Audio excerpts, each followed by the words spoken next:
What's going on, No Nation? It's CJ Wilson here with DoakTalk here with another episode. Got a special edition. As you guys know, whenever we go live and hang out during the off season, we try to bring former players on and hang out. And with me now is former FSU legend running back Chris Thompson. Chris, how you doing? Good. How you doing, man? Pretty good, bro. Pretty good. We got a pretty decent amount of people here, man. Make sure you guys like this video and subscribe to the channel, man. Again, like this video and subscribe to the channel. We really appreciate y'all. Hey, what's going on, bro? It's good to finally catch back up with you and hang out a little bit. Yeah, man. It's been a while. I think last time we saw each other was the UF game, I believe. Yep, at the tailgate. Yep, at the tailgate. Um Everything's been going good though, man. Just over here being dad and being involved with my boy playing football. I didn't realize how busy I had my parents during the summer until Till you I'm get in in that it and position, dealing with it right? now. Yeah, it's been busy. Nah, I get the 100%, and then you back. Your kids want to pull you left, right. Dad, can you tell me here? Dad, can you tell me there? That type of deal. You got a lot of stuff going on, so you kind of not necessarily hesitant, but you just got a lot of stuff going on, Yeah. right? Yeah. And but you kind of sit back and realize, like, damn, I was the same kid and was kind of asking the same type of questions and stuff like that. So I Yep. completely understand. Yeah. So speaking of, high school and things like that, let's take it back, man. Madison County, right? Football powerhouse in the Big Bend. How's it like playing for the Cowboys going back way back when? Man, it was just an environment like no other.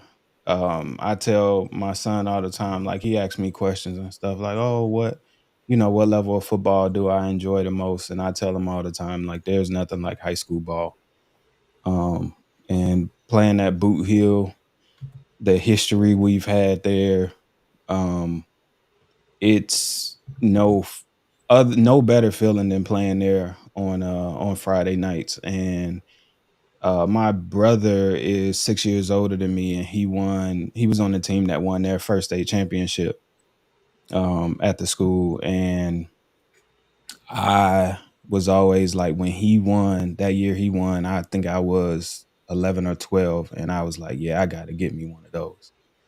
Um, and thankfully, I was able to get one. But if I can go back to any era, it would always be high school. Playing at Boot Hill, whole city shutting down just to come to the games on Friday night.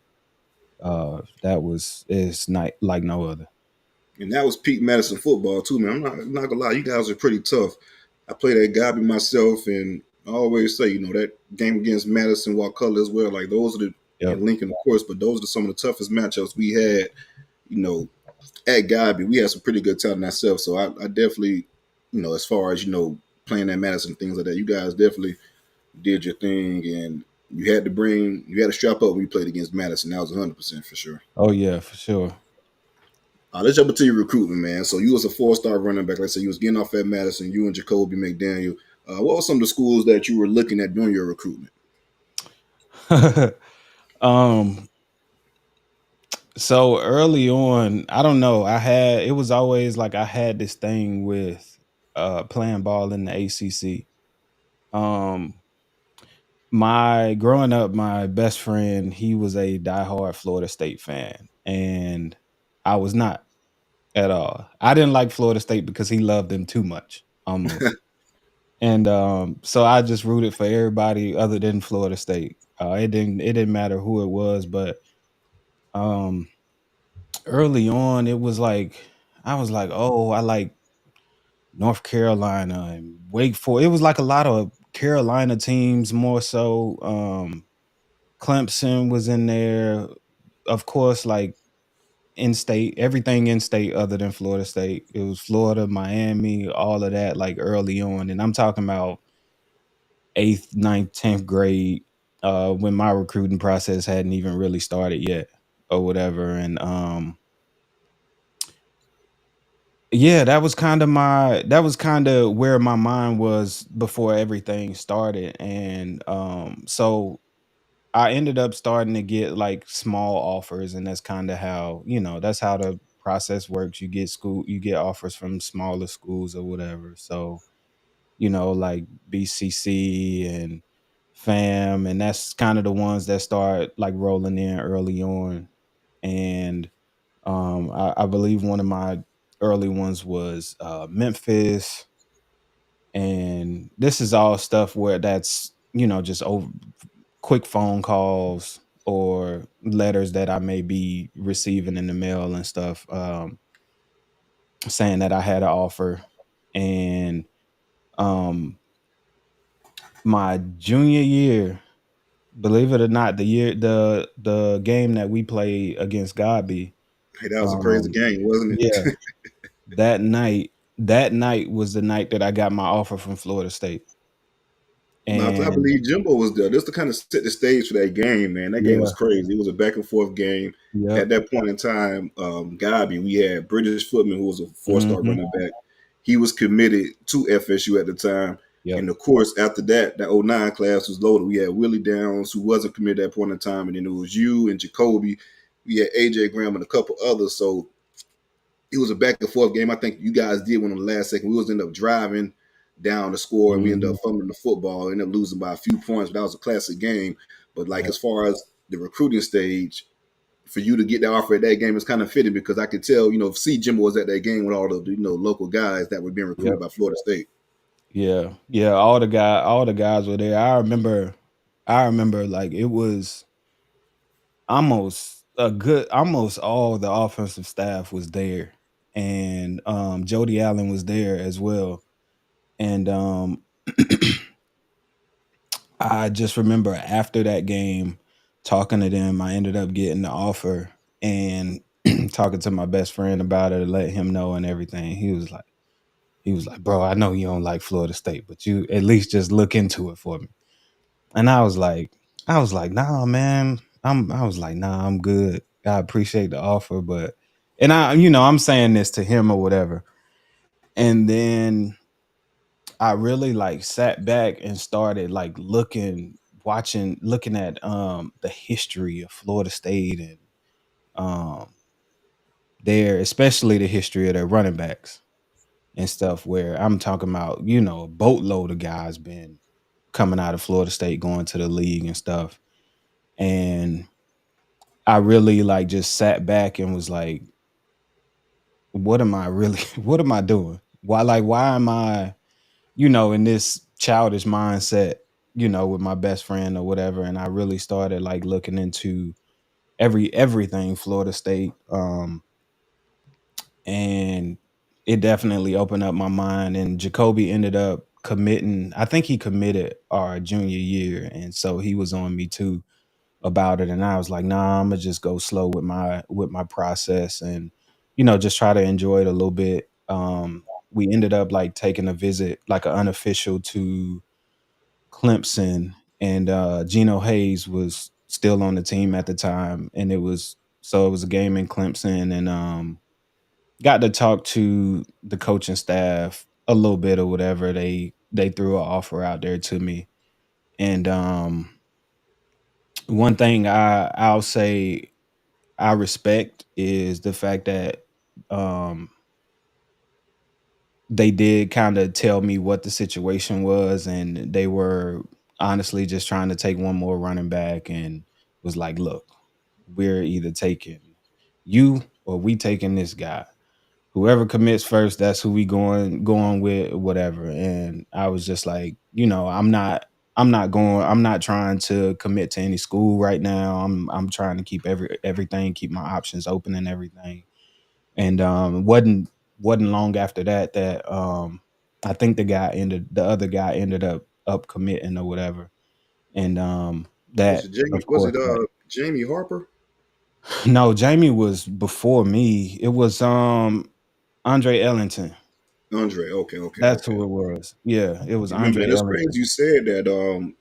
As far as getting the offer and they saying, hey, it's pretty much out of you and this other guy, whoever commits, that's what the spot is. Because that's exactly how Clemson and Dabo operates when it comes Yeah. to scholarships and offers. Whenever they offer you, it's a committable offer. It's not one of those fake offers that a lot of schools give out. And no Mhm. matter your ranking, 3, 4-star, 5, whatever it may be, whoever wants that spot first, that's who that spot will go to. Yeah. Yeah, so that was kinda how that went. And as that season, my junior year kept going on, I started getting more and more phone calls. Got one from Randy Shannon, when he was over in Miami, and a bunch of AC. I was getting a lot of like ACC love or whatever, which was kind of what I wanted from jump. And I ended up getting a offer from Auburn, and which was crazy because that running back coach that was at Auburn ended up coming to Florida State my sophomore year, Eddie Gran, Mhm. and I mean he ended up being phenomenal with me. But um, yeah, from there we ended up winning a state championship, and then everything just blew up after that. That's when it was, oh, we need to start setting official visits and doing this, doing that, going to see this school. I remember going to UF, I think in the spring when they were in spring ball. Ended up going there, talking with Urban Meyer. Um, I'm gonna just leave that where it is. No, Um, let's talk about that, man. How was that conversation with Urban? Because a lot of people have mixed reviews as far as his recruiting pitch and tactics. Had Greg Reed on earlier. Speaking to Greg, he was a part of that class, that 2009 yeah, class, and he had some comments as far as Urban's tactics as well, as far as the attention he gives to certain players. yeah, it was. There was definitely not much attention on me, to be completely honest. That's exactly what Greg said. It was.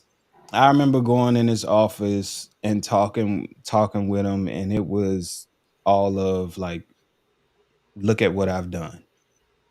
More than anything else, it was look at what I've done. I've done this. Look at these trophies I got here, here, here. Look at all my accomplishments. And I was done. Like my whole brain, my everything just shut off like from him after that. And I was like, this is all about him.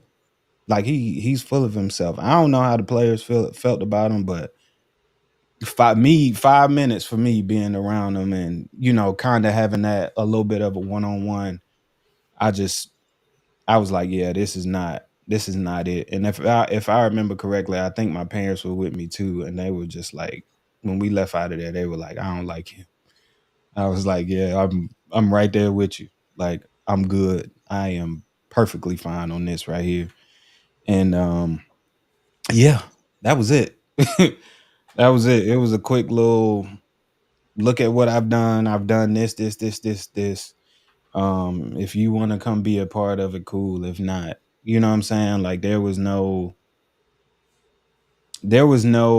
trying to convince me, or showing any interest of you like really wanting me to be here, like really recruiting me or whatever. So that was shut off, and I planned one official visit, and that was Florida State.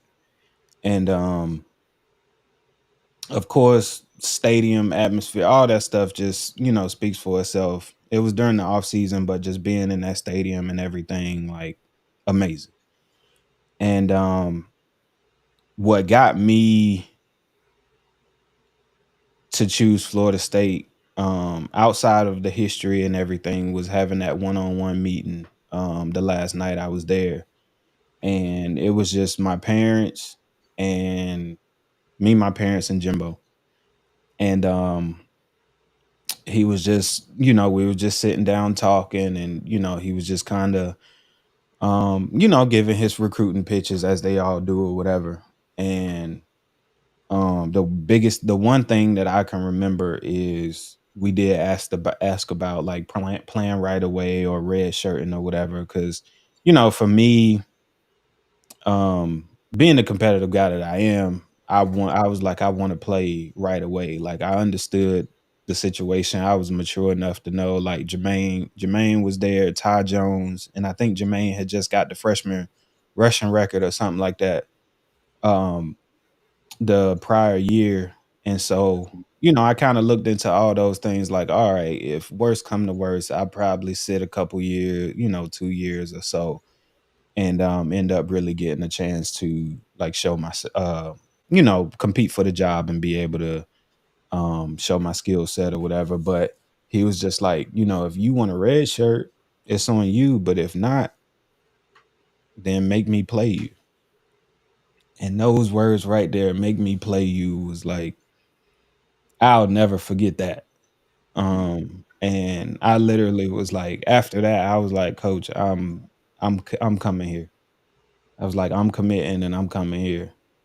And we shook on it or whatever. And then I finally like made it official after that. Cause there's I don't know, it's just something about that challenge and him being open to, you know what I'm saying? Like if you want to be the guy, I'm gonna give you every opportunity I possibly can to, let you compete and be the guy. It's pretty much on you. And that's all I wanted.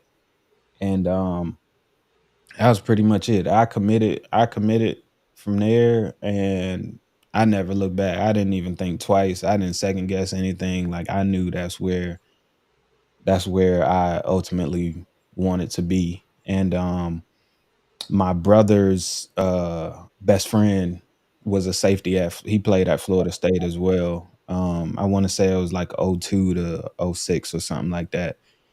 And he was like one of my trainers. He trained me and his little brother in high school and everything. And I was just like, yeah, I wanna go to Florida State. I want to keep this thing going. I didn't know Gino all that well at that time, but I was for sure like, his name was Mike Cornegay. I was like, yeah, I was telling Mike, yeah, I want to go to Florida State. And um definitely wanted to rep number 4 as well, which I ended up getting my senior year, because he wore number 4.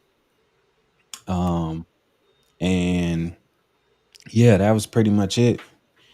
And from All right, so there, you in high school, um you get to Florida State. What was yep. the biggest adjustment for you coming from the high school ranks to and then getting to Florida State? Was, of course, it could be the schedule as far as school things like that, a lot of freedom. But as far as like the football aspect, what was the biggest adjustment to you transitioning from high school to college? um it was the speed more than anything. Like I was tripping over my feet like crazy. Um all the time. Like I feel like those first couple days of practice was tough. Like it was bad. I was having a rough time just kind of adjusting to the speed of the game. I mean, I came in as a freshman. I think I might have been 165, 170. So I was, a little bit undersized, but they put some weight on me, and it was just like just trying to figure out the speed of the game, just learning ball even more, learning the game. And um that was the biggest thing, getting this big playbook, which I'm used to running, a little wing T offense. We got a handful of plays. And yeah, that part was hard. Pass blocking, having to pass block, and just be, a complete football player. That was something that, in high school we didn't do. We didn't I just literally had to worry about being a good running back, and being a good pass catcher every now and then. And thankfully I was able to do enough, and I guess be consistent enough to get an opportunity to play as a freshman, and got a couple touchdowns in the NC State game. I actually got was able to get a couple hand play action fakes in our first game against Miami that we lost to, on the goal line. And I still remember to this day when I jogged on the field for that game, for that first game. Jimbo was mad. He was so mad. He didn't think I was ready yet. And I remember Coach Carter, Dexter Carter, he was looking at Jimbo. He was like, "He's fine, he's fine, he's fine." And literally, I mean, if I remember correctly, all I did was go in there and give a couple play fakes. Like, wasn't nothing big, but he just yeah, Jimbo didn't think I was he didn't think I was ready at the time. But looking back on it, I agree. I agree. I wasn't quite ready yet, but they, as time went on, as the season went on, they kept giving me more and more opportunities, sprinkling me in here and there. And I would say I think we went 6-6 that year. That was I think I lost 7 games in all of high school. So like that was tough to like lose that much in a year. But it also just taught me like it made me a little more mature and like understanding like this is what happens at the higher levels of football. There's no, you know, going undefeated all 4 years, whatever the case may be. Like, um, we were one of those programs that had been struggling for a little bit, and it was going to be a bit of a process. And you know, you talked about Greg Reed earlier. He was a big part of changing it, helping change that everything around um there. But yeah, that was freshman year. It was Did you have any sorry for interrupting, did you have yeah, you any good. coming from high school and you have these type of expectations and then usually for most freshmen it doesn't really pan out like that. Did you go in through any freshman blues or anything like that, the way you questioned the decision, the question going to Florida State, to feel like you made the wrong decision? Because most freshmen really go through that, and of course you look back in hindsight like I was tripping, I was just going through the process, but that's a normal thing for most freshmen to feel that way. Um, I can't remember a time that I felt that way. Um, I remember feeling frustrated, but I always felt like I made the right decision. Um, there was really nothing about even through the trying times, there was really nothing about the that whole freshman year. Like even, we all hit that wall or whatever. But I always felt like I was at the right place, that I made the right decisions, that I was doing everything, that I possibly knew um to do the right way. Um Shoot, Jermaine specifically, him, he helped me out big time. I'll say that. Like he definitely was one of those like big brothers in the room. Like he was always like, I want you, whatever you need, holla at me. Whatever help you need with anything, always let me know.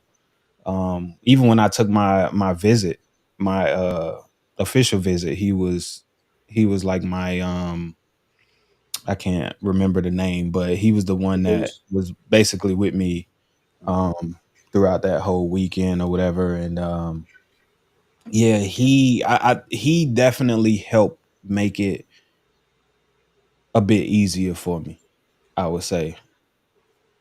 Most definitely. Yeah. So speaking of, well, before we get there, we have quite a few people come watching the show, man. Appreciate you guys hanging out.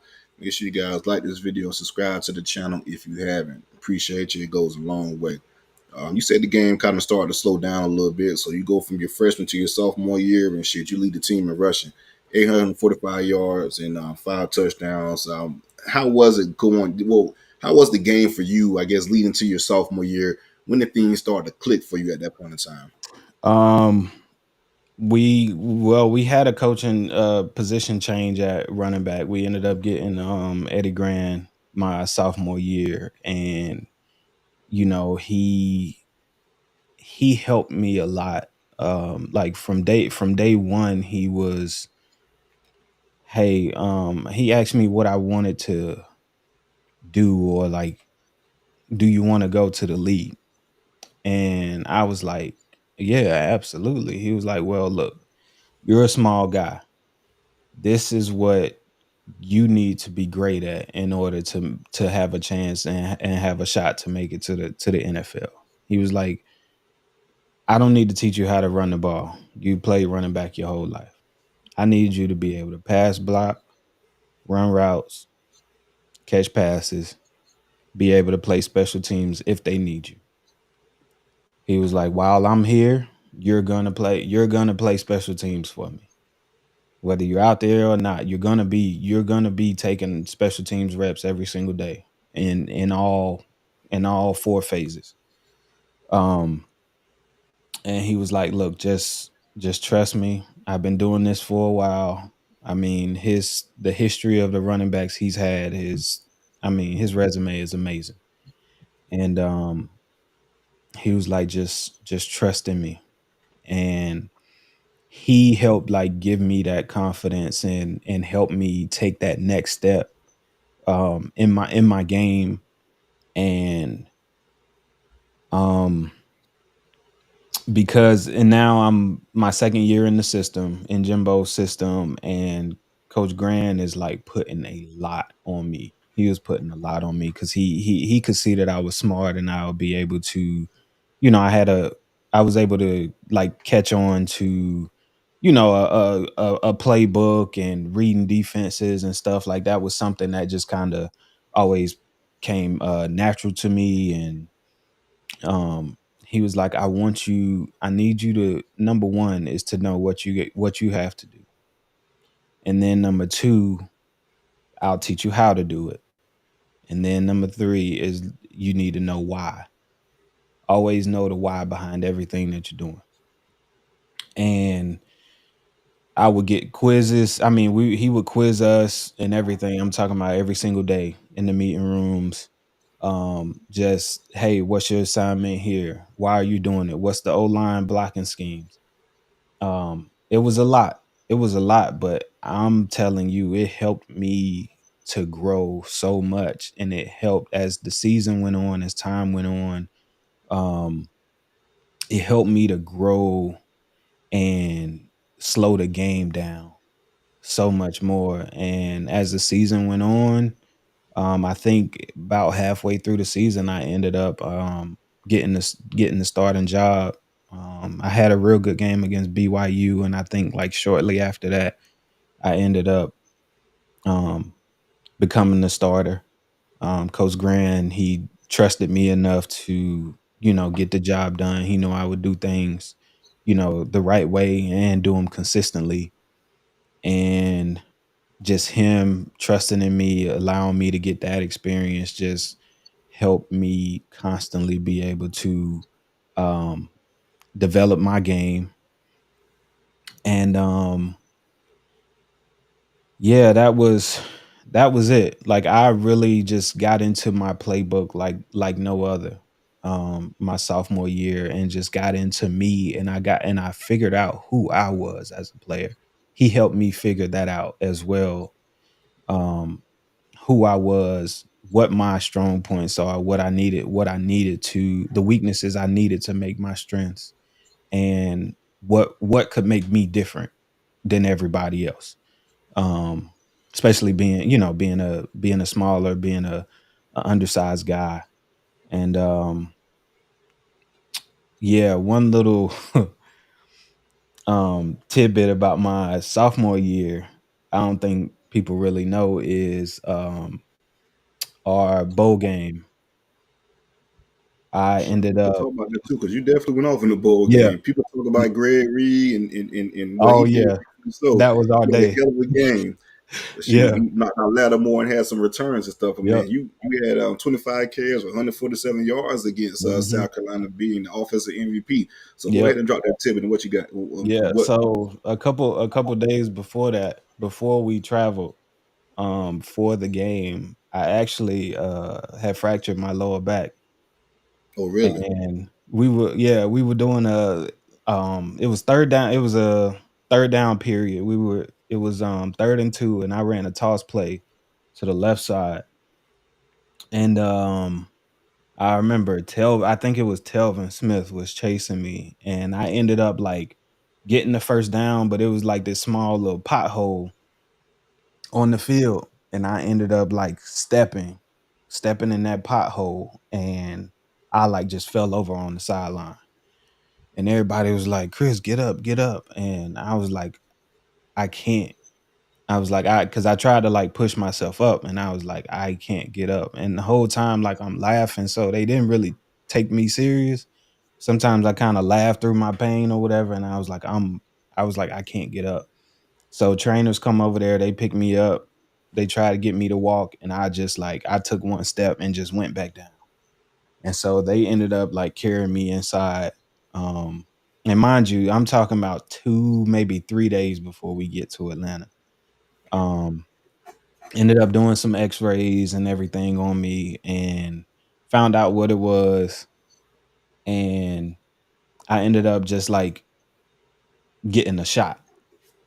And that was pretty They gave much you a it. They was shot. like, yeah, they was like, hey, they didn't even, it's crazy because I don't remember them even telling me what was wrong, but it wouldn't have mattered in the either way because I would have been like, I'm playing, I don't care. And I ended up getting, getting a shot or whatever to help me deal with the pain, and ended up playing in that game and ended up being offensive MVP after fracturing my lower back a couple Damn, that's days crazy. earlier. Um, You got just some touches, like I said, 25 touches. yeah, yeah, yeah, and obviously Jimbo knew what was going on, and he was like, I'm rocking with him."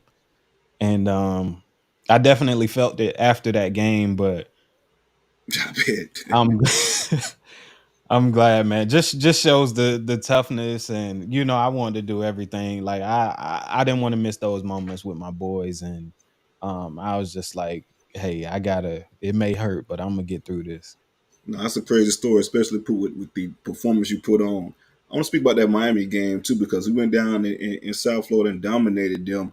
But you had a unique situation within that game. So you had like a Yeah. 50 or 60-yard run that was called back. And then the very next play, you take it about 90 yards to the house or Yep. whatever. Run us through that sequence, man. I know you were pretty much dead tired of stuff. That track days kind of came through a little bit. Yeah. Yeah. So yeah, we ran inside zone. Ended up breaking it for a 60-yard run or whatever. Got called back on a holding call, and so I'm like, I'm dead tired, and I'm walking back, kind of like towards the sideline. I'm looking at my running backs coach, and he's just like staring back at me, and I'm probably about 30 yards away from him or whatever. And then I just kind of signal him like, coach, get get somebody else in. And he was like, we ain't got nobody. And I'm sitting there, I'm like, I see 4 running backs standing right by your side. Like, I think we were up 38-10 or something. I was like, I see they're right there by your side. He was like, we have nobody. You gotta go. I was like, oh my God. And then Lonnie Pryor, he looked over, he was like, bro, let's go. And so I walked all the way back to the 10-yard line, dead tired, and Jimbo called the same play. And I couldn't believe how big the gap opened up. Like I was waiting to get tackled. And I'm talking about O-line did phenomenal job. And then it was literally, I think it was the safety and Lonnie right there. He made a perfect cut block, and all I just saw was green grass. And I was like, oh shoot, I gotta run 80 more yards. Like- Like and coming like off you a said, boy, 60-yard run. that track training, it kicked in as much as it possibly could, but I don't know how they couldn't catch me, but man, I was so tired. And then the old infamous, the camera was in my face on the sideline, and I'm about to die, Lonnie. That carried on. Everybody joked me about that for years. But I was dead tired. But I think at that time I found out after the game it ended up being like the longest run Miami had ever allowed at that time, which I think Gio Bernard broke it maybe 2 years later. Well, after that, they Um, was food for everybody pretty soon. So yeah, yeah. Right. Yeah. So So looking back on after the fact, like I appreciated it, and then I even told Coach Grand like afterwards, I was like, I appreciate you for trusting in me that much that um you knew that I still had it in me to keep going even when I was about to give up on myself. And it's a small thing, but that was a huge deal that he trusted me and stuff that much that he was like, I'm rocking with you, like Right. you Remember gonna the keep toughness. You got going. to tough And through it. Yeah. yeah. Nah, that's dope. So, like I said, you had 25 carries in the South Carolina game and carrying over into your junior year. After that, you're like, okay, I'm the man. I'm primed for a big year and things like that. Things didn't shake out. You had the injury. That's when you broke your back.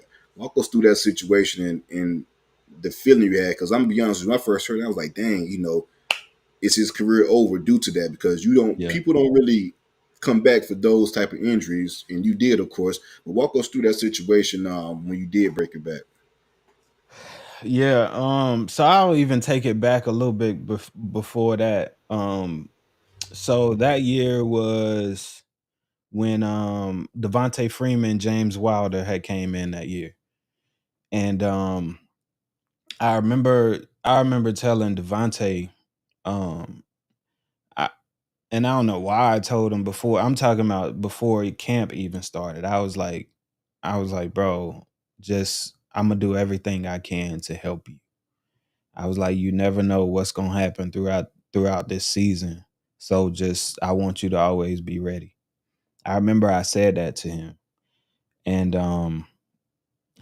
him and Wilder were, I mean, they were locked in like no, like I've never seen like young guys that locked in before. And I was just y'all be ready, like some opportunities gonna be here for y'all, because I had been through it too.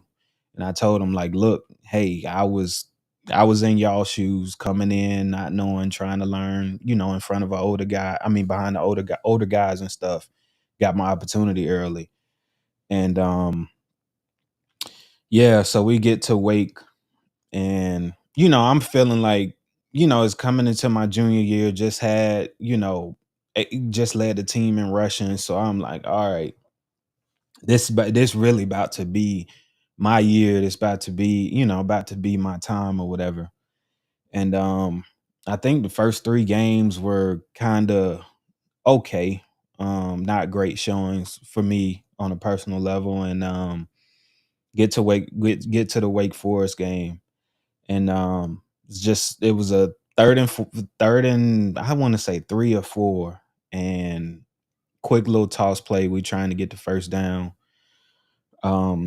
I beat myself up all the time because, again, Lonnie Pryor led the way, and it was pretty much wide open for a touchdown. But in my mind, my only focus was to get the first down. And I ended up meeting the safety, just right in the hole, right at the first down line. And I was just like, I gotta run through this guy. So for me, all my technique, everything just went out the window from there. And I like put my head just straight down and ran right into his chest. Put my head like right into his chest, and I just fell over. Oh, I don't know what happened.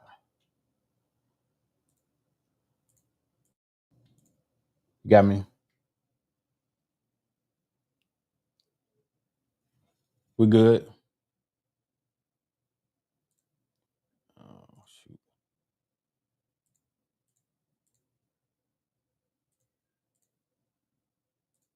My bad. I was muted. We good. We good. Oh, okay. All right. My bad. Um, yeah, so ended up falling over, and I was just out of breath. Um like my back area, my neck was all just numb. I couldn't feel anything. I tried to push myself up once again. And I think I ended up like being able to roll over and get on my back. And one of the old linemen came up to me and was trying to like pick me up. and I was like, I can't. I tried to reach my arm up, and I was like, I can't get up. And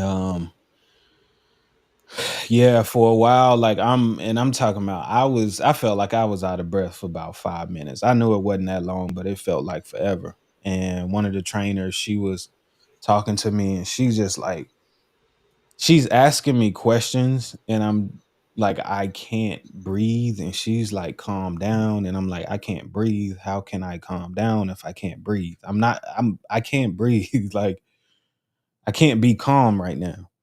And as time went on, she continued to just work with me and talk with me or whatever. And um ended up being able to like get my breath back. And then they started just kind of asking me, what am I feeling? Where's my pain? And I was like, it's just like, it's all in my back. Like, I could feel my legs, I could feel my toes and everything. So um there was like no worries there or whatever. Um I get to the hospital and start seeing a doctor, and he's talking to me, and he was just like, he was like, oh, he told me what was wrong, and he was just like, look, he said their names, and he was like, I've had a couple other athletes with this same injury. He was like, I don't want you to worry about anything. You're gonna be fine. It'll heal up. You'll be able to play. We don't need to have surgery. None of that stuff is required. It's just time. Just take time. And so I was like, all right, I'm cool. pretty sure I was relieved to hear that. Yeah, I was relieved. I was relieved big time to hear that. And um yeah, so they put me in the room, in my room or whatever, and I think they just kind of let me be, just had me on pain pills or whatever throughout the night. And I remember Wake Forest head coach, I think, was one of the first guys to visit me. Um and that right there, like, shows who he is, as a person. I had always like heard real good things about him, and I can't even remember his name now, but Was I it had Jim always, Grover? may it may have been. And I had heard a lot of good things about him, but for him to show up, like, some hours or whatever after the game to come see me and talk to me, and he brought his wife as well. And they wished me well and everything. And um Yeah, it was Jim Grover. He was the head coach during that yeah, time. yeah, yeah. So yeah, it was, that made me feel, I mean, that made me feel really good, to somebody that has never coached me. I'm sure he recruited me and everything, but for him to visit me and wish me well. And I mean, I'm getting all the love and support from the fans, of course, my teammates, coaches, and everything.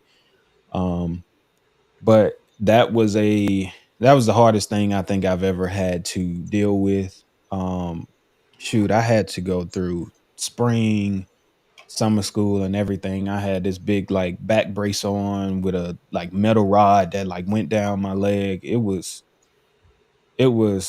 tough. Um and I was still in classes. I was still going to practice and everything, just cuz I wanted to be around. I wanted to be around my teammates like that.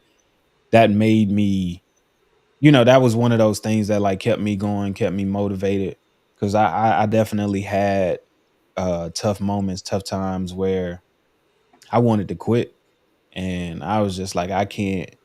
One, the pain was so bad that I didn't want to even give this a shot. And then it was, me dealing with a spinal injury. I'm like, I can't, I don't think I can do this. Like, I don't want to put my future um at jeopardy and end up being paralyzed or something just for, the love of the game or whatever. And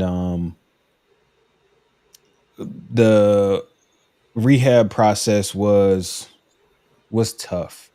But when I tell you Florida State, Jimbo, whoever does the hiring for medical staff and stuff, they were top. I'm talking top tier um guys that like guys and women that helped me um get back to full health. And even when I did, I was still working out with the guys and everything when I got back to a point that I could, you know, be weight bearing and everything. I was still just kind of um contemplating if I wanted to play ball again. Yeah. I still Well, didn't. I like as still far as the rehabbing and coming back and going through the workouts, practicing and stuff, was there a mental aspect with that as well too? As far as like that first hit, that first contact, wondering how that would go. And that, like you said, that's a pretty major injury. Was there a mental block as well to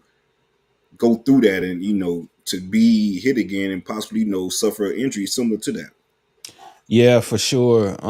That was the one thing that worried me more than anything else. And one thing I had to do was like just keep reminding myself of what that doctor had told me. Months prior that I would be fine or whatever. And so I just I trusted him. And like I said, trusted the trainers and everything too. But as far as like working out and running and training on the field and stuff, I felt pain, but I wasn't really worried about that. That was non-contact stuff. But when we got into spring is when I was just like, oh, I'm scared. Like I was just like, I don't know about this. But um what the staff ended up doing was basically giving me a quarterback jersey. And so I was to not be touched, not, you know what I'm saying? If you get near me, back off type deal. And that was, I mean, that went all the way through my senior year, honestly. I think until like around the spring game of my senior year when I finally like took the quarterback jersey off or whatever. But that in itself, like, them taking care of me and giving me those extra 2 or 3 months to get that confidence back in myself to help me out a whole lot. All right, so let's jump to your senior year, man. Again, you're on the damn tear. You're tearing things up. You're on pace to you're on pace to be the first 1,000 yard running back for FSU since war done, if I'm not mistaken, right? Yep, yep. You're on pace for that, and then boom, you playing against Miami. Then you have another injury. You tear your ACL. Uh, what was it like going through that? I'm pretty sure you was like, well, damn, again. Yeah. Yeah, it was tough. And seems like I have like a little bit of a smaller story before we get to the injury. And Okay. I don't know if people, you could say it's God or whatever talking to me, which it probably was. But before that game, I remember when we went and we're like working out on the field before, for pregame or whatever, but it was like pre-game. So before we even got in our pads and everything, went out there, like running routes and everything. And um I remember I like something felt weird in my knee. And so I went inside, I put a sleeve, like a little sleeve on my knee. I asked the trainer for one, they put like a little sleeve on. And because I was like, I don't know, something just don't feel right. And I went back out there, and after pregame warm up, like the team warm ups and everything, I was like, bro, it is way too hot for me to be wearing this sleeve on. So I took it off. And then, I mean, I think like leading up to the injury, like things were kind of going real slow for me. But because I was having such a great year, I had I'm talking like like every you name it, every agent, all of that was like reaching out to me, trying to trying to, of course, get me to join their agency and everything. And I really didn't have a great understanding of that whole process. It was kind of like, I'm gonna just stay away. I'm gonna just stay away from y'all. Didn't know like you could talk to them, you just can't accept things, whatever. So I just kind of let like my parents or whatever kind of handle that, handle the phone calls, all that stuff. But I mean, everybody was after me. And yeah, so that one Miami play comes up and great catch, great pass, all of that stuff. And I ended up just trying to like make a cut across the field and my foot got stuck and got stuck in the grass. And I just remember when I got hit, like I heard a loud pop and I was just laying there like, oh my God, this can't be it again. And so they took me in, started trying to do some cuts and all this kind of stuff. And I couldn't do anything. So they like put me on crutches or whatever. They was like, you're out for the game. Um, cool. Wasn't tripping about that. I was very confident by the time that night was over because I was like walking, like by the time we got back to the school, I could walk and stuff again. So I ended up walking back to my apartment complex and everything. And I had got some MRIs and they told me the results. And they were like, yeah, you tore your ACL, like Jimbo wants to see you or whatever. And then Jimbo kind of told me, he was like, man, I feel bad. Like it's this, unfortunate situation. You just had a previous back injury. Now your season all over again. Um, and I was like, dang, man. Like I just broke down and started crying. And he was just like, look, because of your last two season ending injuries, we could possibly go through a route of like doing a gray shirt, all this kind of stuff. And I was just like, look, I don't even know. Like, it's my last year. I was like, Devontae and James been sitting behind me basically for the last 2 years, waiting to get their shot. I was like, it's their time now, whatever. He was like, but man, I got this. Jameis was there, but Jameis had redshirted. He was like, man, I want you to play with him. He was like, he's the real deal. I was like, look, coach, I That's trust you. crazy. I believe you. I heard enough from the defensive players all the time on scout team being mad at Jameis for making plays and stuff. I was like, but I think, coach, I think my time is up or whatever. So um I go back downstairs and like started doing a little bit of rehab or whatever. I'm a day in, so I wasn't doing a whole lot. Um, but um I want to say like two weeks went by because you gotta let the swelling go down in the knee, all that kind of stuff. And like two weeks went by, and I was like, I walked in and I was like, I don't think I tore my ACL. And they were like, Chris, you tore it. I said, no, there's no way. I was like, look, I can run, I can cut right now. They were like, you tore your ACL. Like, let it go. It's over. And I was like, nah, there's no way. So then they ended up like, oh, we can go do more tests, but I'm telling you that you tore it. Like it's over, whatever. I had a hard time accepting it because I really started feeling good, honestly. And yeah, that was pretty much that. And then from there, I was just like trying to ask the trainers, asking coaches, like, what's the process from here? Because I'm done with this. Now we got to try to get to the next level. And as we started calling agents and stuff, wasn't getting any phone calls back. We actually met at the Orange Bowl. We met with one agent there, and like after talking to him, he was like, hey, when you get back to Tallahassee, give me a call. We'll start working on some other things, rehab, where you gonna go rehab, all this kind of stuff. And I was like, all right, cool. Long story short, all the agents straight ghosted me. Like they all straight ghosted me. So I'm like, it's January. I'm stuck. I'm like, all the other guys are going training and everything. Like I'm here at Florida State. I know we have great trainers. We got good strength and conditioning coaches and stuff, but I want to get away. Like I want to feel like I'm really like prepping for the league now. And one rehab day, Trevor Mawad, he um he walked through, and who for the people that don't know, he was our sports psychologist. Um and he came through. He was like, Chris, you know what you got going on? Like you got an agent, what's going on? And I just kind of told him my situation. He was like, look, let me make some phone calls for you. And he ended up calling one agent, and he's still my agent to this day.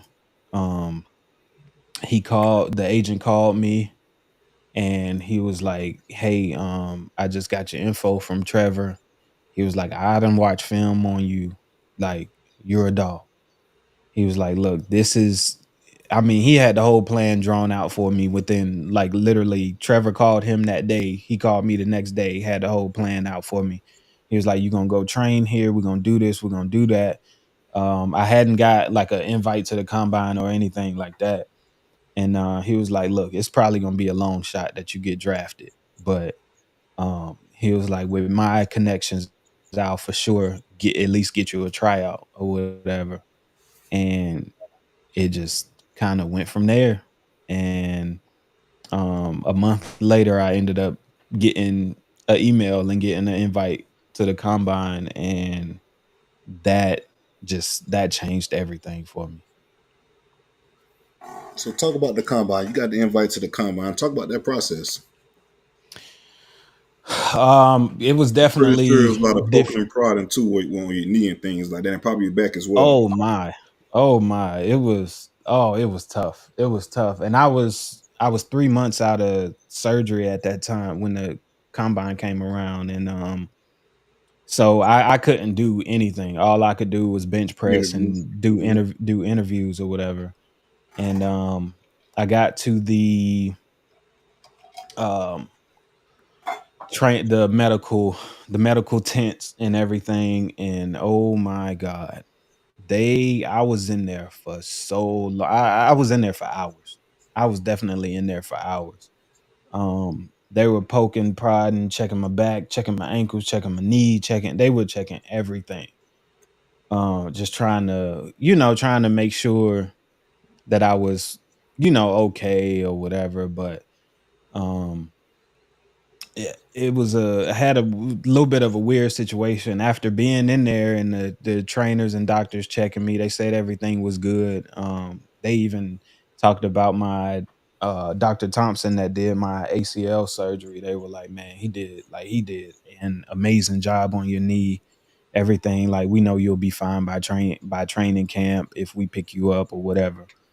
And as I'm walking out, the Eagles um trainer had stopped me, and he was like, hey Chris, tell me about the car accident you got in high school.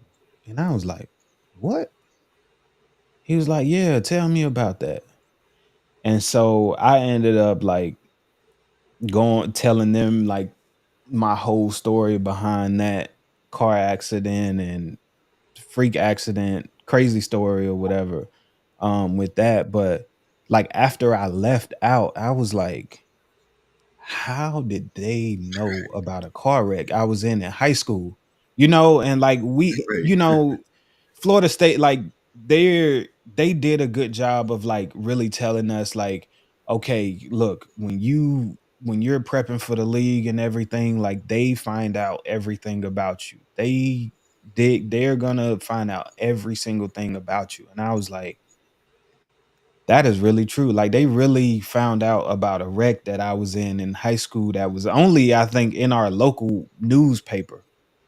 Um That's crazy. and yeah, they wanted to know about that, and like, oh, did you suffer any injuries and all this? And I'm like, nah, I just had a scratch on my arm, like, it was nothing or whatever. But um I ended up having two formal meetings with teams. It was the Patriots and the Redskins. That was the only two teams I had. Um, and I remember like the Patriots one was that was the weirdest thing. That was the weirdest thing I ever experienced, I think, in my life. Um, like Bill Belichick was, it was Belichick. I don't think Kraft was in there, but it was Belichick, the GM, their whole coaching staff or whatever was in there. And like Belichick did not speak. He didn't say a word. He sat in the very back and just stared at me the whole time. And the Wow, that's staff like crazy. asking, yeah, the staff like they asking me questions like I They asking didn't the get any. questions. You got like the Godfather over there in the corner, just looking at the Yeah. whole team. And I'm like, bro, this is like he's a freaking legend, bro. Like, and he's just like staring at me like the Patriots was one of my like favorite teams or whatever. And I'm like, he's just sitting back there staring and just not saying a word while they asking me all these questions. And um it was definitely very, very weird. And after I left, I was just like, I felt like I had no shot of even going there because I was like, this it went well because they just talked about like basic stuff, but I was like, they could probably feel that I was nervous because I had never just had like he just literally did not for the whole 15 minutes didn't say one word and just stared like straight in my eyes the whole time. And then I get to the Redskins. That one was way more calm, cool. So it was their whole staff was in there. The running back coach, Bobby Turner, Kyle Shanahan was in there. Mike Shanahan was in there. I don't think McVay and those guys that are now head coaches. I don't think they were there. I think they were still like quality control or whatever. Um, but that was like way more calm. They asked me like a lot of football questions and um kind of just watch film with me, like picking my brain, asking me my favorite run plays and having me draw up the O line and the O lineman assignments, all this kind of stuff. And um I guess I left a good impression there because afterwards, once you do the formal interviews, then you go like to this big room where all the teams are, and they basically you have a list of informal meetings. And when I had the one with the Redskins coach, like he was having me drawing up plays like crazy. He even gave me some of their stuff and like what their schemes were. And he gave me like a couple minutes to like look over it, and then after that he like kind of tested me on everything, was like, hey, all right, I just gave you these plays, draw up this for me, draw up that for me, draw up the blocking assignments for this and that. And I did all of that. And he always had this like distinct look about him when a guy like impressed him. He never really like smiled, but he just kind of had like this little bit of a smirk on his face. And I had a feeling that I impressed him. And he was calling me. It was crazy. He was calling me like every at the end of every week after the combine, Mm. just like checking up on me, checking on my rehab process and all that kind of stuff. And then um he was literally the only person I was talking to um was him. So I was just kind of, updating my agent on everything. He was like, look, well, they're clearly interested, but reality of it, you had a broken back and a torn ACL, so they probably know that they can wait, until after the Catch you. draft to get you or whatever. And yeah, that was that. And then draft day comes. Before we get to draft, let's talk about pro day for a second. From a different perspective. Um, all 32 teams that you guys is pro day. It was Yeah. head coaches there. It was Rex Ryan was there. I think Rod Ryan was there, if I'm not mistaken. Hmm. Um, Shout out to Jimbo, man. I appreciate Jimbo. He actually gave me an opportunity to work out at the pro day, um, at you guys' pro day. But Yeah. yeah, man. So it was. all 32 teams. Let's talk about the talent you guys have. We look at that 2012 roster. And we talk about the first round picks and just the number of draft picks. It was I think we had like 12 of them, if I'm not mistaken. And after Yeah. those that 12, people's question, well, damn, how good would the 2013 team be? Of course, they won a national championship. But let's talk about that 2012 team and all the talent on that team. I think that was that you guys pretty much had a national championship roster as well too. Yeah. Yeah, no, the talent on that team was insane. And I mean,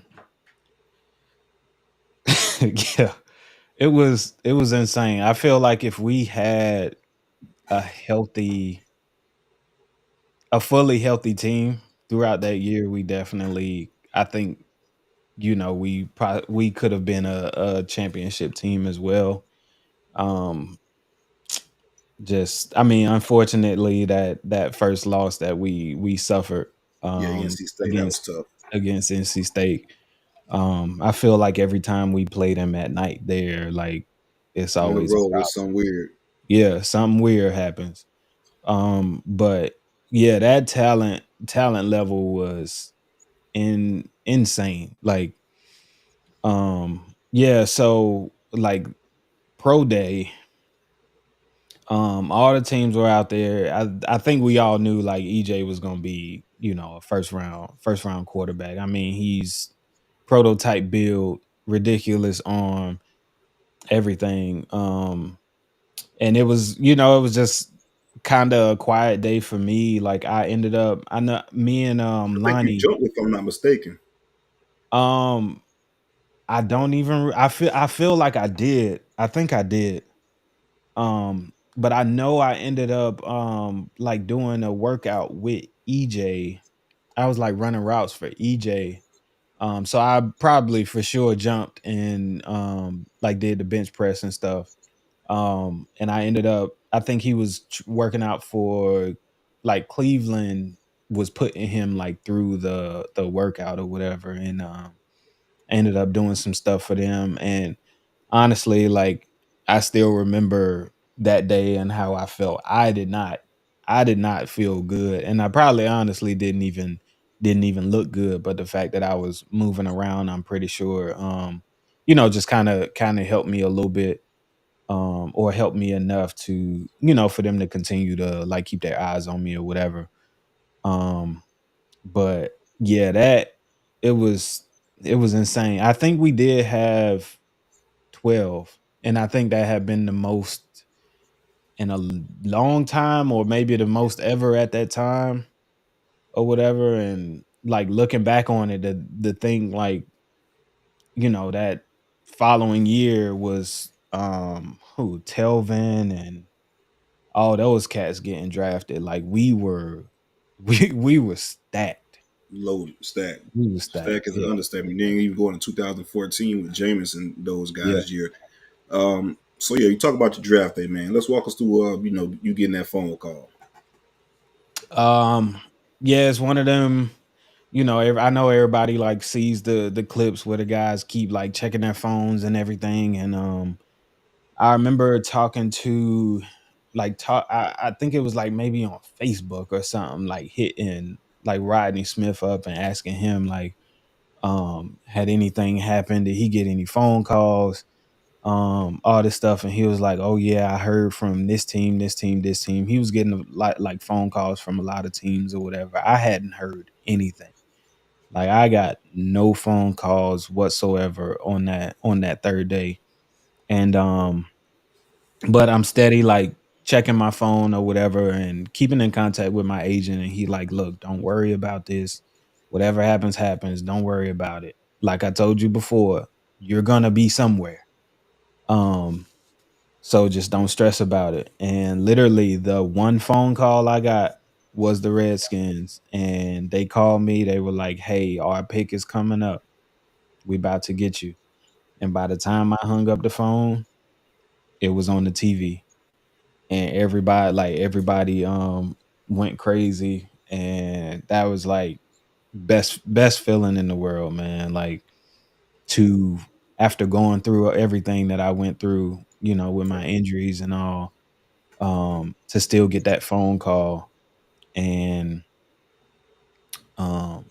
be given, just blessed with an opportunity to be able to play in the NFL, be able to show my skill set, and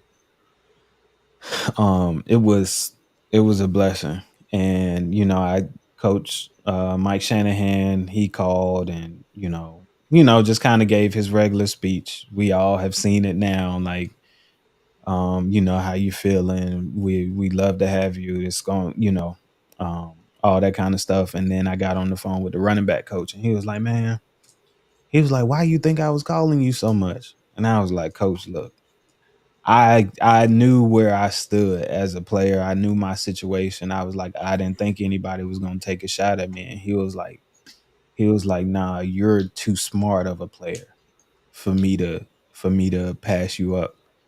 And so yeah, he was hard on them to draft me and get me there. And I definitely give him like a lot of props and a lot of thanks for one, give being given that opportunity and helping me to become a even better and smarter player than as I kept going through my years in the league. Yeah, definitely. We're gonna jump into some NFL talk real quick, but before we do, a couple quick questions in regards to Florida State. Like, so you had a lot of talent on that team, right? Who was the Yep. fastest player on FSU's roster at that point in time that you seen? Probably Lamarcus Joyner. Really? Yeah, yeah. I remember just real quick, we had a practice my senior year.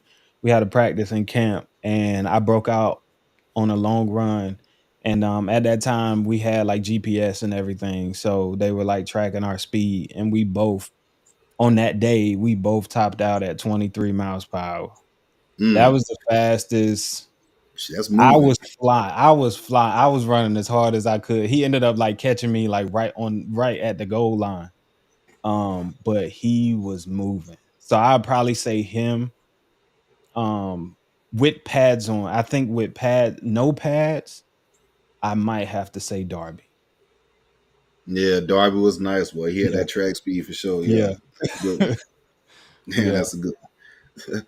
All right, your loudest game that you played in, or the most rowdiest atmosphere, your most memorable game that you played in, whichever. VTech, Yeah, Virginia VTech. Tech, Yeah. Mm, 2000. What was that? 11? yeah. Yeah. That was by far the That loudest. was that Rashad Green catch and run, right? Yep. Yep. Yeah, man, for the game winning touchdown. Oh Yeah. yeah, that was by Yeah, by V Tech far. was tough back then, man. Yeah. Yeah. Yeah, that was a crazy That's one. dope. Not All right, give VTech. I'm sorry, I said that wrong. I was wrong. Oklahoma. ooh, yeah, the Oklahoma. home I game just against correct Oklahoma. myself. Oh, that game was Oklahoma. crazy. Yes, Oklahoma. I said Yeah, that VTech. game was My bad. crazy. Yeah, that Yes. was another My bad. Yeah, Rashard Green. Oklahoma. That's who I meant. Oklahoma. I don't know why I said VTech, but Oklahoma for Nah, sure. Rashard had a lot of big plays, but that was his welcome to Yeah, FSU, that Oklahoma game. I think that was his true freshman year, if I'm not mistaken. I believe so. Yeah. Yeah, Yeah, that was it. That was it. So my mistake on that. Yeah, nothing touches Oklahoma game. yeah, man. I hear a lot of you guys talk about that game, and even fans who were at the game, they said that he was Doak was rocking. Yeah. Give me a quick Jimbo story in practice, man. Whether it's him going off on somebody. Give me a quick little funny Jimbo story from practice Man, if you have one. I remember we were in camp, and we were having like a real tough day, and he kept like we could tell he wasn't happy like from the beginning. And we were just, I mean, it's the dog days of camp at this point. Oh We've yeah, been full pads for consecutive hmm days, you whatever. don't even And know what day of the week it is. yeah, yeah. And he literally waited until we were, I think, 2 or 3 periods away from being done with practice. And he Start the went whole thing over. off on us and started the whole practice over. Whew. Started the whole thing over. But before we started over, he made us run half gassers. He was like, y'all gonna run half gassers till I'm tired of seeing y'all." And I was like, "Oh my God." Like it was so tough. Like that was a tough day. And then I remember um he said it was something. Jimbo always had little things that he said, and it was like something along the lines of either you can't or you won't. Either way, I have to replace you. He was talking to the whole team, and I'm like, Jimbo, you can't let go of all of us. Like we just having a tough day today. Right, Like right. what's going on? But like Jimbo demanded greatness every single day. Like he wasn't taking you being mediocre any day. But I'll always remember that day. And we literally started from period one, individuals, and went all the way back through practice, all over again. Yeah, that was it was tough. Yeah, that's definitely a tough one. Yeah. Let's jump into your Redskin days a little bit, man. What's your welcome to the league story? Going from college, going to the NFL is totally different, right? Give me a welcome to the league story from your perspective. My first preseason game I played in. Well, let's take it back. One of my first days of camp, because RG3 was coming back from his ACL injury as well as, and I was too. So we were both like rehabbing and training together and everything. And our I want to say like first or second practice, the running back coach put me in with the first group, and I had to pick up a blitz, and I got knocked back into RG3 Mm. and kind of hit his leg. Oh, I know they went crazy, huh? Oh, I didn't practice for the rest of the day. I did not practice for the rest of the day. Like I was like, oh, I'm about to get cut. Like I'm done. It's over. And I knew like RG3 was like, he's that, you know what I'm saying? Like to Right. DC, Washington, like he's that guy. Like I was like, oh my God. Like I was scared. I was nervous like the rest of the day. I'm talking running back. Like I literally did not go into practice for the rest of the day. And that was like early on in practice. And I was just like, oh yeah, it's over for me. And then some of the vets was like, bro, you cannot let that happen again. And if you do, you out of here. It never happened again. Just No, to talk say about that. that's a good point, man. Talk about the realness of the league, man. The business at the side of it. You see that Whew. stuff, day in and day out, man. Yeah. I'm pretty sure you got a few playbook stories too. So just talk about that aspect of it, and you really, it's a business. Like at any point in time, you could be traded, you could be cut, this, that, and other. Yeah. No, it's brutal. There's definitely those guys that are like the untouchables, the especially almost every team's starting quarterback is, if you're putting them in harm's way, most times you out of there. Unless you're a draft pick, and a high draft pick at that. Like Hmm. you you on a short leash, for sure. And that's why like I knew like, oh, I felt like, bro, this is it's over because nobody hits him. Like if you and I'm just speaking specifically with the Redskins at the time with RG3, it was like, nah, you don't. One thing you don't do is get that quarterback hit. You don't step on his feet. You don't none of that stuff. And it's it's like that everywhere. Defensive players too, they know. Like if there's no like touching you don't touch the quarterback's arm. You don't do none of that. You better not do. You do that, you're literally gonna get sent home. Unless you're, a multi-year starter or whatever. But that game, that league stuff is brutal, and it's you get a playbook, you got a couple days to learn it. And if you don't have it, you go in practice, you messing up and you getting other people in danger, yeah, we gonna find somebody else. And it's like every Tuesday, every Tuesday you sitting, especially when you're not one of those guys, like you're sitting there every Tuesday, like, bro, am I gonna make it to the meeting? If you make it to that meeting, you good. But every Tuesday, it's new bodies coming in, and it's people getting let go. Um, Adjunct is very brutal, and I got like I said, I got a wake up call like early on in the process. Like if you don't get right, you're not. You not playing here. We gonna give you the boot. Game is crazy, man. Heard a bunch of stories like that, but like I said, it's the realness of it. All Yeah. right, so you get through that and you weather the storm, and then you become one of the best third down backs in the league, man. You're doing your thing, making plays left and right. Um, what was it that I guess was an opportunity that granted you that, or just the game slowing down, understanding the playbook, but whatever it was, man, you pretty much took the lead by storm for a period of time. Hell, you was cashing in on me a lot when it came to fantasy football too. But I'm not gonna lie to you. Yeah. Yeah, I get that a lot. But Yeah, you took care of me, but you took me to yeah. the championship that year.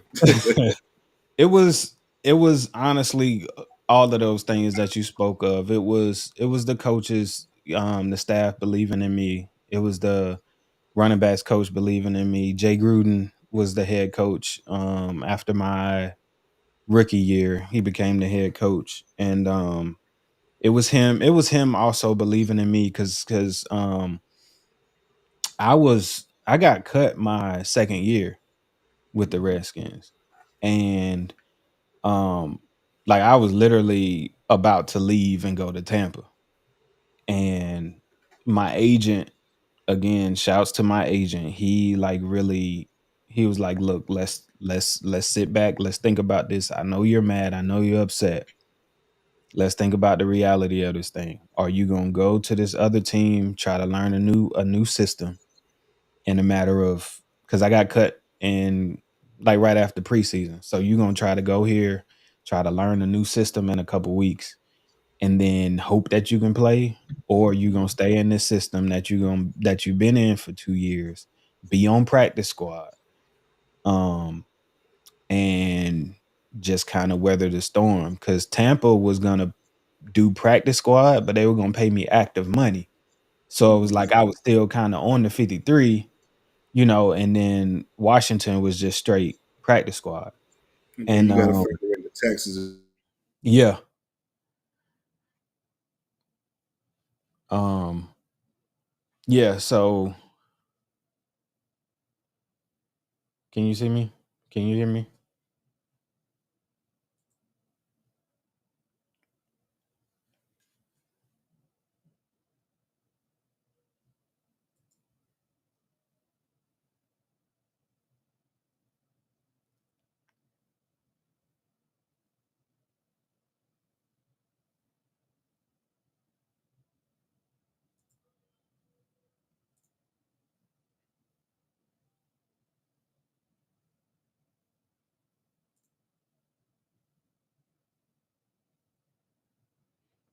Yeah, I can't see.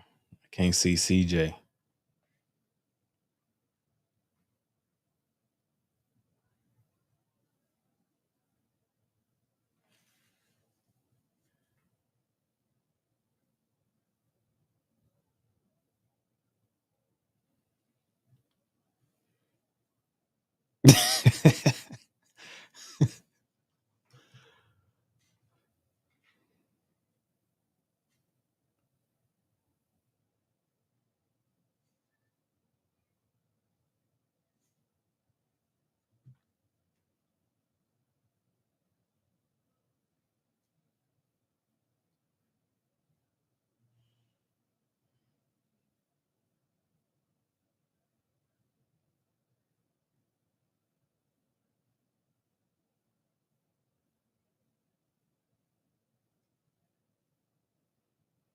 Trying to get his drink right.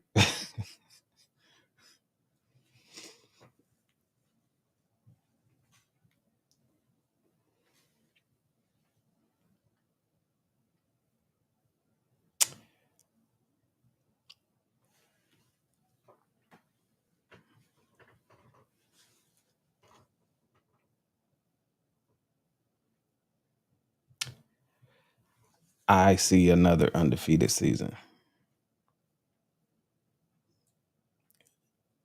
Absolutely.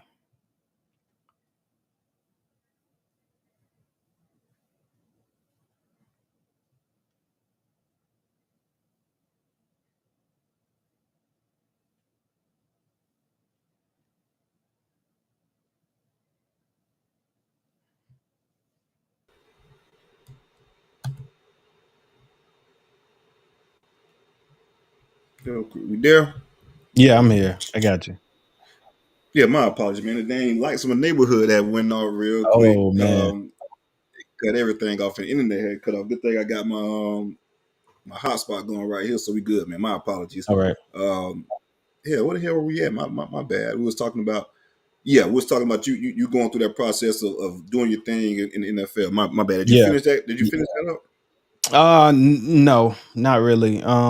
But yeah, so talking to my agent, I ended up coming back, being on practice squad with the Redskins, and Right. Jay Gruden, who was the head coach at the time, he just had a conversation with me. He was like, "Look, um, I know this is tough for you, but he was like, I got a plan for you." And he just kind of talked to me, told me like what the plan was. He was like, "Look, this is gonna happen. This is your situation. It's gonna be your job to lose in the future." Um, and um, I was like, "Look, all right, this is tough. Like, I'm on practice squad. Like, I'm not, I'm just practicing. I've never been in this situation, and I gotta get myself out of this situation." And I was on practice squad for 14 weeks. And one of the running backs at the time, Roy Halou, he ended up getting hurt. And then I got brought up on the active roster. And first game I played in, my first touch was a touchdown. It was a pass. It was a pass from RG3, like 7 yard pass or something. Um, from RG3, and I think that kind of like just sparked everything, and it just kind of went from there. So we ended up I ended up being on the active roster for those last, what, 3 games or whatever, which I appreciate because it helped me get a credited season. Because you Hmm. had to play at least 3 games in a season to have a credited season. So ended up getting a credited season. And um from there, some business things happened or whatever. The running back Roy Halou, who we were kind of the same skill set, like he was a third down back at the time. He got a signed a deal to go play for the Raiders, I believe. And he took off, and then Jay was like, "Hey, it's yours. What you gonna do with it?" And he gave me every single opportunity to be the guy, and I just took it and ran with it. And like in the league, when you've been in the same system for a couple years, that stuff starts to be like second nature to you. Where like I got to a point where I knew everything I was doing. Back to what my running back coach in college, I knew everything I had to do. I knew how to do it. And then it was me trying to figure out in my third and fourth year, why am I doing this? Right. And then from there, it was then like learning football beyond just as a running back. It was trying to, oh, what does the quarterback see? You know what I'm saying? Like really picking apart defenses, like really learning football. Um, and that over time had like helped me out big time, because one thing about the league is you can the physical, the speed, all of that stuff, the speed of the game. It's the best of the best from all the colleges. It's the best of the best. And what separates guys at the next level is, how are you smart? Are you smarter than them? And how quick can you process information? And that is what just helped me, as the years go on, be able to um, continue to grow and develop as a player, and then end up being like one of the best third down backs in the league. And over time, the game just continued to slow down for me, um, more and more. And as the game slowed down, everything started getting easy.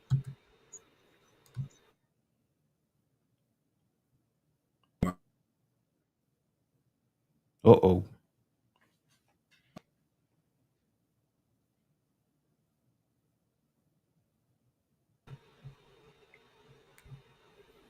Can you hear me? Yep. Okay, my apologies. I'm trying to get my camera together due to this reset. So with that, with playing, you doing that well in regards to.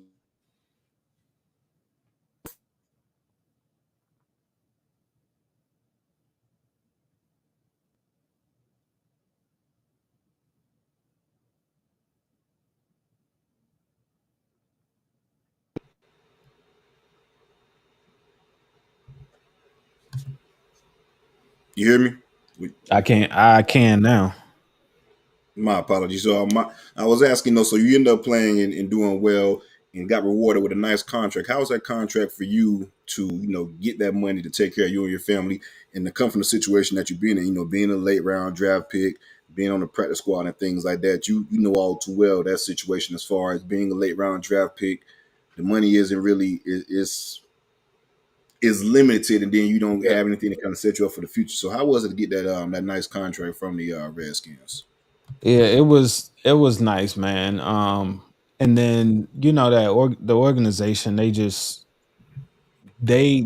had a lot of love and respect for me, and they also knew and understood like what I had been through, um leading up to that point in my career. And um it was the best feeling in the world to get that, because that's what all the guys, that's what you play for, is to get to that second contract. And everybody, you have to know your situation too. And of course I did. I had a lot of injuries and everything, so it wasn't me like, oh, I gotta get top dollar, I gotta try to get this and that. Like, I didn't need all of that. I just, I wanted to have enough where my kids future would be good, um and be fine, and somewhat be stress free or whatever. And yeah, that was just best feeling in the world. I mean, to just kind of show me and let me, that was my confirmation that like all the hard work that had been put in, all those rehab days and everything, after the back, after the knee, um after tearing my shoulder up twice while I was in the league, um all of that stuff, it ended up paying off. And I forever appreciate that organization for, um helping me be in a position now where, I have some financial freedom. And I'm able to now, at this point, since I'm done playing ball, I'm able to just be dad, be home and just be dad. My apologies for the camera. We're gonna just go ahead You and good? knock this interview out throughout. Speaking of being a dad, man, you have your son now, and he's currently playing football. Talk Yep. about seeing that process from all of your playing days, and then to see it in your son and him go through that same type of process right now. Yeah, it's been fun.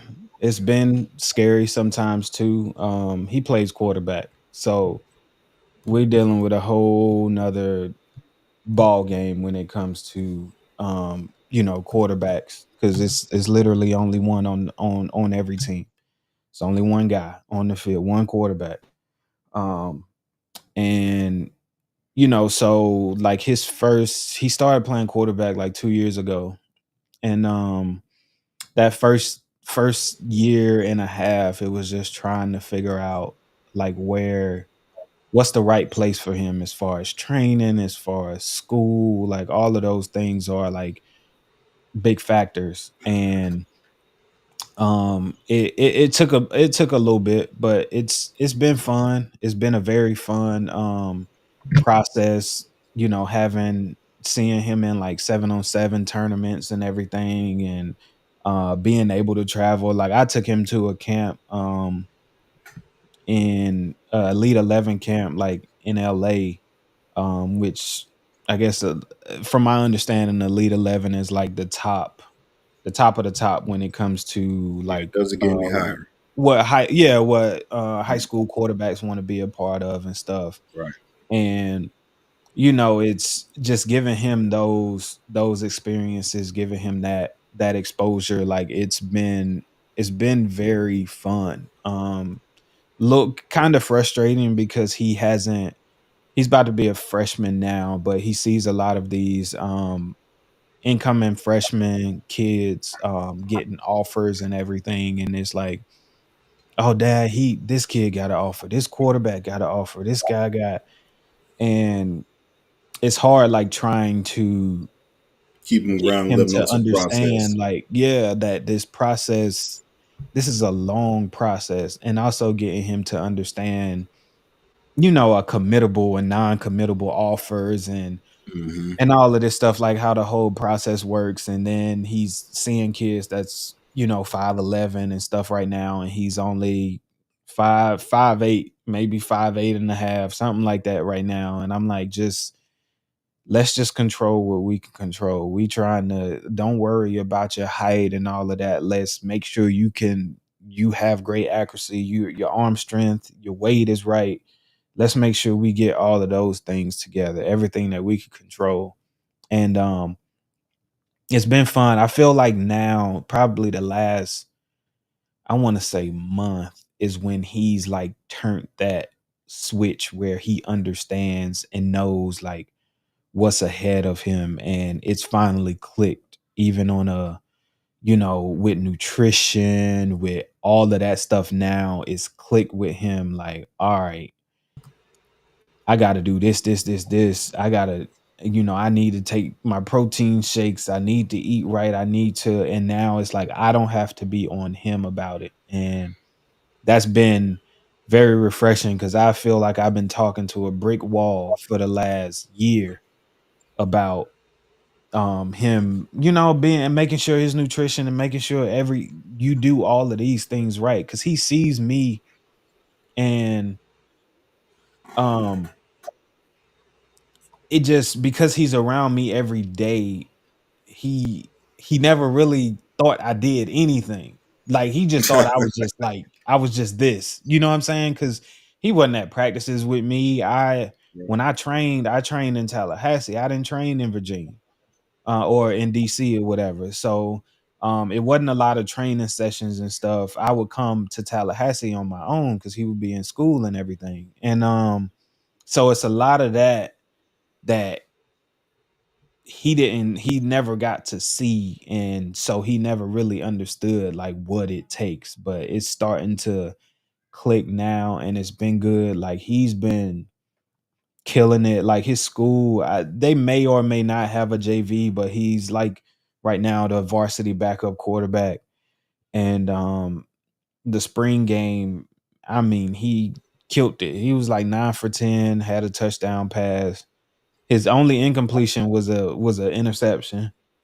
Um, but I mean, it's been amazing to watch him and watch his process through all of this. Because when he first started playing quarterback, I was like, boy, we need to Right. That's a you position, right? find somewhere else, yeah, because Yeah. this ain't it. But like he had always been dedicated to, you know, doing his quarterback training and stuff like that. It was more so the off the field that had to click with him, and it has. So and it's been like now he's older, he's about to be a freshman, like, you know, conversations, everything is different now, and it's like it's really been fun. And I actually he'll be at the Florida State quarterback camp what on Monday. So it'll be Okay. fun to see him, you know, see him out there, and you know, give him those experiences as well. Like um I tell him all the time, it's about the experience. We not worrying about anything else. Let's have these experiences. Let's enjoy this. We ain't worried about no offers and all that. We worry about that stuff when your junior, senior year come. Right now, let's just be in this. If you want to go Right. Let somewhere, them you know the want to go to process this camp. is, yeah, Yeah, it's like if you want to go to this camp, you want to go here, wherever you want to go, like let me know and I'll pay for it. We'll go do this. And so that's what it's like just been about for me. And I've been having a blast. no, that's dope, especially kind of seeing that, seeing, someone who live your dreams as yourself and you see it Yeah. through the kids is really dope. But yeah, let them know if he's an eighth, well, he's going to the ninth grade and he's the backup varsity quarterback, that he's in good hands and Yeah. getting invited to these camps. It's a long process. And that's, some of these kids do, they see the social media, see these offers here, offers there. Just focus on your process and you'll be Yeah. cool. You'll be cool. Yeah. Let's shift focus a little bit and talk about this current Florida State team in Martin Norvell. So let's jump back to the 2023 season. What were your thoughts on that year, just to seeing the nose, go through the season undefeated and things like that, the adversity they fought, and just the fun ride that us fans, well, I'm a fan, of course, and I guess you're a fan on that side now. But hell, even as a former player, to see the school that you played for and the school that you went to, excuse me, be back at that level and competing at a high level. Yeah. It's I mean, some of those guys, I think the last few guys that were through those rough times just left. But um shouts out to them guys, those handful of guys or whatever that still, stuck it through all those tough times. And still still believe because I know it had to be tough. Um it had to be tough It's a going through tough that conversation process. to have, man, because we Yeah. talk all throughout sports. You win the games, you have a chance to Yep. compete, right? And we've seen situations. Not saying we would have won a national championship, but we've seen where situations have happen. And we talk about football. What's the main thing when, as a football player, what you hear when an injury happens? Next man up, right? You taught that throughout sports as far as the next man up mentality, and you still have to find ways to win games. But we've seen teams in the past lose someone due to injury and make some adjustments and still be a football team that can compete and win games. Maybe that winning looks a little bit differently, but the end result is a win, right? And that's exactly what those guys did down the stretch. Yeah. Yeah. I hope y'all Callie, go to mommy, please. Sorry about that. No, you Um, fine. yeah, that whole situation is just we saw Ohio State do it. So I don't care what anybody say. We saw Ohio State do it. Um, but it was deserved. Like whether you thought I mean, I Exactly. don't know. Simple That as that. stuff is like far beyond which I get it. I understand. I understand, but The it was political deserved. aspect of it. Like, yes, But the, it the the was football player, the competitor in you, right. Right. that's Like, when the friction comes in. That yeah, and I know like it was super frustrating. I mean, I know JT wasn't gonna be a part of it. But I know it had to be even extra frustrating for him because think about it. He's been from went from not wanting to play ball, switching yeah, positions, all that stuff to being, you know what I'm saying, like a Heisman candidate. yeah. To then, unfortunate injury. And at that time of And year too, we're talking about it's senior day. Man, it yes, was just, yeah, man, it was tough. yeah, yeah, it was tough, man. But like, yeah, we shouldn't have I I get it, but then I don't at the same time. And I feel bad for the guys. I feel bad for JT. I feel bad for, the guys that were there or had been there, for 5 years, 4 years, or whatever that, have been through this journey and been fighting to fighting and clawing to try to get back to the top. Like, and then for them to be like, "Oh, your starting quarterback's hurt. Y'all not. It ain't enough." Um, but I expected it. I sent out a tweet and was like, "Don't be surprised." And just to sure it happened. Now, if Georgia doesn't lose, everything stays It's the no same. conversation because everything Yeah, stays intact, right? everything stays the same. But as soon as they lost, I was like, "Oh my!" The SEC cannot be out of the playoffs. That's just a reality. They can't be out.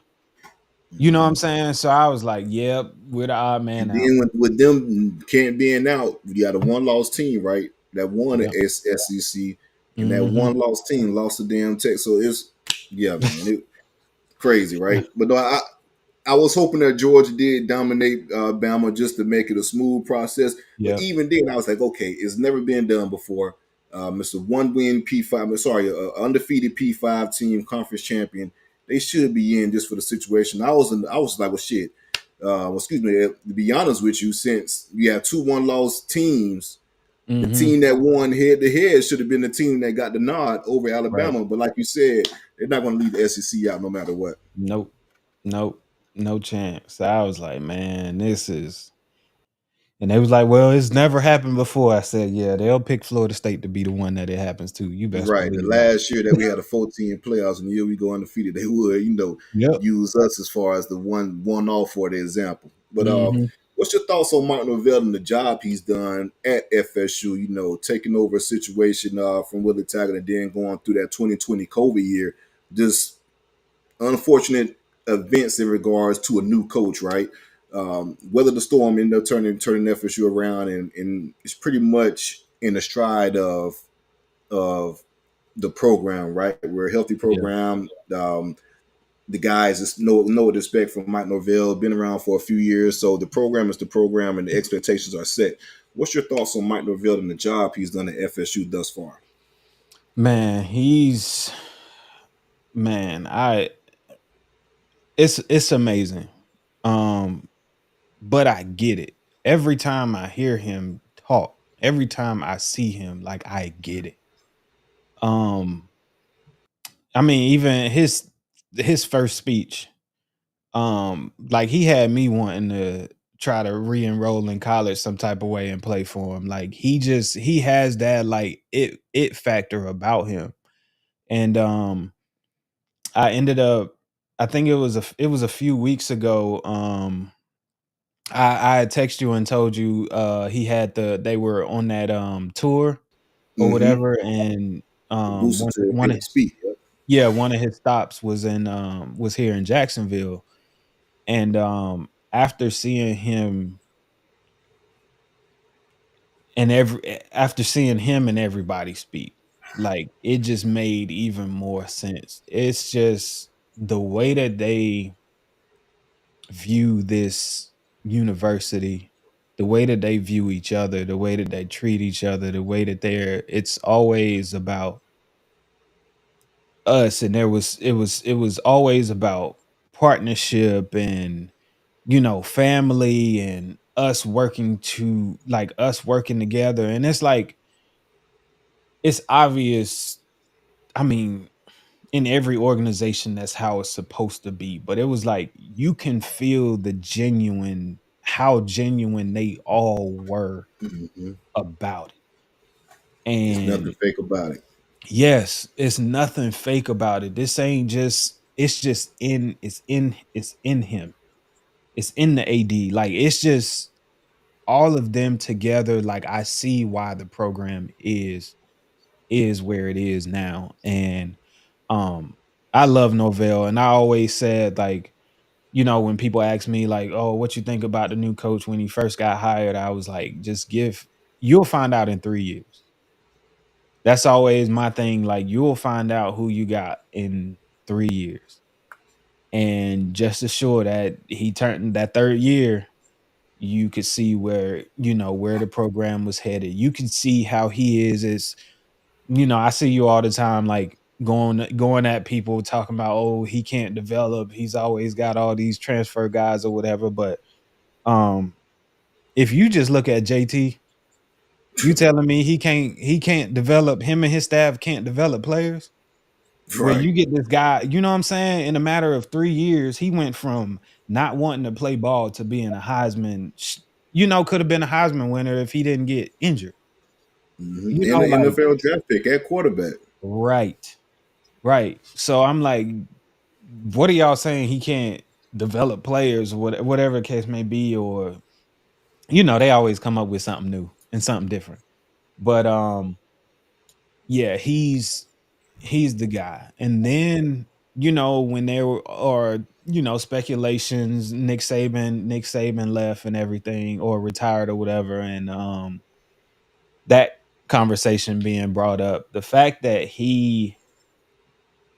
I could understand, like, that would be hard to turn down Alabama. You know what I'm saying? And the fact Especially that at this point in time and what the yes, situation they're in. and the money that he Mhm. probably got offered or whatever, and he was like, "Nah, I'm good. I'm happy right here. Like, I'm staying here. I'm trying to get a championship here." I mean, Alabama. I mean, you know what I'm saying? Like, it needs the Alabama, USC, Georgia, something like that come open. Almost every coach jumping on that, Yep. and for him to be like, "Nah, I'm good. I'm good right here. I'm good, and I'm happy, and I'm happy here." Like that. That meant a lot to me. As an alum, like, this is our guy. Like, I honestly I couldn't have been mad at him if he took it, because I get it. I understand it. Like, Jimbo, I know that's a touchy subject, but No, but 90 shit, that mil, Jimbo had a 90 deal you couldn't refuse. yeah, 90 mil, that's hard to, you know what I'm saying? That's hard to turn down, on top of you having some other, off the Medical field resources and issues and things like stuff. that. Like, it's hard to turn down. Um, and so same with Norvell, like, I would have been like, all right, like, I get it. But like, the fact that he stuck here, like, we got our guy. And like, he's amazing. Like, even if he never wins a national championship, like, I don't think of any fan would ever have a regret that, 10 years down the road, that we got him. And he's even just such a good person as well. Like, he got that it factor for real. Yeah, Mike definitely has the ick factor, man, and I, it goes back to his Memphis days. He was a guy that Yep. took the nation by storm by well, not turning Memphis, but taking Memphis into new heights, and that a Mhm. program never seen before, and the signs were there. All right, let's jump Yeah. forward and have a little conversation before we get you up out of here. Last question: the 2024 season. There's a lot of changes within FSU, but a lot of things remain the same, with Mike Norvell being one, Alan Fuller, defensive coordinator, the coaching staff, some key pieces come back on offense and defense. New quarterback, experienced guy, DJU, played ball at Clemson, Oregon State. The stage is set for FSU. What's your expectations and thoughts for the 2024 version of the FSU Seminoles? Looking at the season, looking at the schedule, I could definitely see another undefeated season. Um, and I'm not just saying that just, because I'm a no, but I could definitely see it happening. I think I think DJ is that guy. Um, I see I've seen tweets from some of the current players when they were going through spring practices, talking about how much he been a problem for them. So that tells me a lot as well. And I think, I mean, we lost Keon, we lost Johnny, like, two of our top receivers, but we got some guys that's just been sitting back waiting, for that opportunity, like some real dogs. And our backfield, I feel like, has always been stacked. Yeah. Yeah, I could definitely see undefeated season. But you know how they say the U is back this year and Florida's gonna have a 10-win season or whatever. So um We hear that all yeah, the time, right?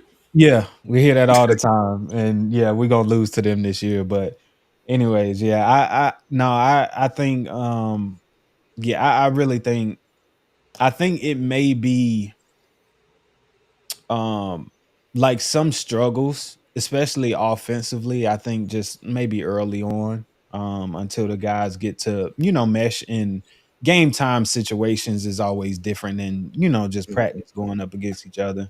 And then having some guys, some younger guys or younger playmakers, that just kind of need that experience. But I think with DJ's experience and vet leadership, I think he can help those younger receivers out. And I feel like the back's gonna carry most of the load, but um I'm excited. I'm excited. I'm excited to see. But I think our defense gonna be a problem this year, even more than last year. I just got a feeling. I don't know. I just got a feeling that this gonna be one of those years. And then we get to the playoffs and let's see what the committee does. We'll probably be undefeated at number 12. Right, If number I'm 12, in the the first last team in round. the playoffs, right? Exactly. No trouble with those guys. But yeah, Yeah. bro, I agree with you, man. I think this defense has the potential to be even better than last year. You're in year four, Adam Fuller. They know exactly what they're asking for. You're starting to get his players in too, as far Yeah. from a recruitment and development standpoint. So that's big too. Like you said, I think the offensive line's gonna be damn good, and those running backs, that room is amazing. Those guys are going to pretty much carry us, and you have the leadership of DJU. We should be fine for this 2024 season, especially with Mike Norvell as the head coach. As Yeah. long as he's running the ship, I feel confident with anything we put out there. If we're being completely honest. Mhm. All right, Chris, man, it's definitely been a pleasure, man. I appreciate you joining, man. It was a great interview. A lot of fans engaged and said they enjoyed it, man. I appreciate you coming on. Yeah, man. Appreciate you. Thank you. Most definitely, man. Make sure you guys, again, like I said, make sure you guys like this video, subscribe to the channel. A lot of you guys are watching via Twitter. If you guys can go over to the YouTube channel and subscribe, it's a lot of videos that are still on the channel that haven't been broadcast or posted on Twitter. So go ahead and go over there. You can check out all the content. Again, make sure you guys like this video, subscribe to the channel. It's another episode of Dope Talk. Go Nose. Go knows.